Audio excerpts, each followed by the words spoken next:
विनती करती हूँ, पूरे तहे मन से विनती करती हूँ कि प्रधानमंत्री, भारत सरकार, हमारी जनसंख्या, हमारी पूरे भारत एकजुट होकर इस अन्याय के खिलाफ एक कदम उठाए।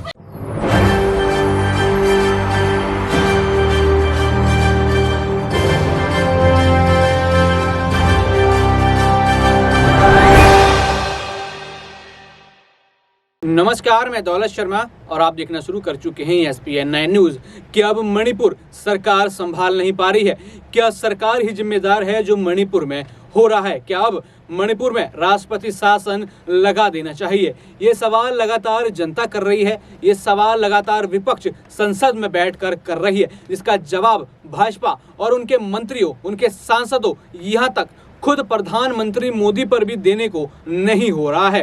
यहाँ पर लगातार विपक्ष कह रहा है कि प्रधानमंत्री जी, आप संसद भवन में आइए, मणिपुर को लेकर बयान दीजिए। लेकिन यहाँ पे तो राजस्थान में रैलियां चल रही हैं, मध्य प्रदेश में रैलियां चल रही हैं, विदेशों का दौरा चल रहा है और प्रधानमंत्री आने को तैयार नहीं है। और इस बीच ये आवाज उठ रही है कि मणिपुर की जिम्मेदारी केंद्र सरकार या वहाँ की राज्य सरकार अब छोड़ दे और मणिपुर में राष्ट्रपति शासन लागू कर दे, जिसको लेकर भी कवायद जो है विपक्ष कर सकता है। और मणिपुर के मामले पर पहले ही यहाँ पर ज्ञापन जो है विपक्ष दे चुका है। जो इंडिया अलायंस है, उससे पहले कांग्रेस पार्टी और कई दलों ने मिलकर यहाँ पर जो है मणिपुर को लेकर ज्ञापन जो है राष्ट्रपति द्रौपदी मुर्मू को जो यहाँ पर सौंपा था।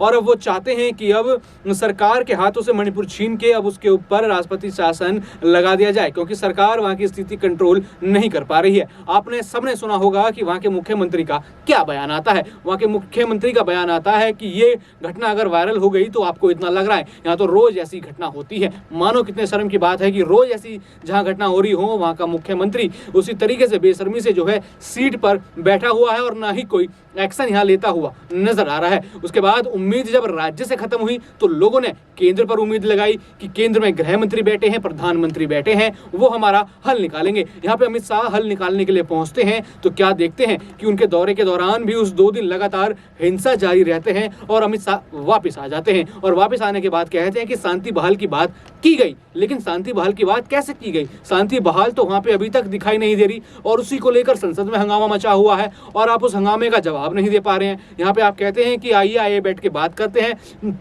लेकिन आपकी बात पर कोई विश्वास नहीं कर पा रहा है। प्रधानमंत्री नरेंद्र मोदी मणिपुर के ऊपर बोल नहीं पा रहे हैं और इस बीच लोगों की भी यही आवाज है कि अब राष्ट्रपति शासन जो है मणिपुर में लगा देना चाहिए।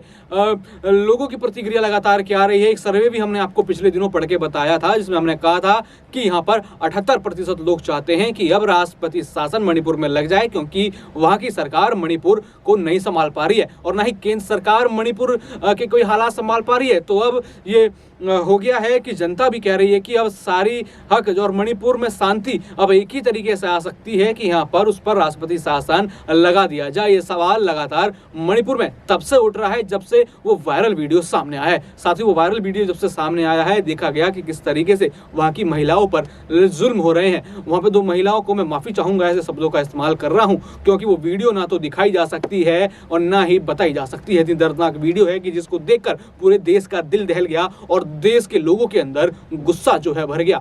उस वीडियो में किस तरीके से एक महिला को निर्वस्त्र करके जो है परेड कराई जाती है और उसके बाद सामूहिक दुष्कर्म जो है महिला के साथ होता है। और अब वही महिलाएं सुप्रीम कोर्ट पहुंच चुकी हैं और सुप्रीम कोर्ट से भी वहां के प्रशासन को बड़ी फटकार लगी है और जनता यही कह रही है कि उनके प्रशासन ठप हो गया है, सरकार ठप हो गई है, केंद्र सरकार ठप हो गई है। तो अब राष्ट्रपति शासन जो है मणिपुर में लगा दिया जाए और शांति बहाल करने की कोशिश यहाँ सुप्रीम कोर्ट और राष्ट्रपति करें। Only solution is total separation.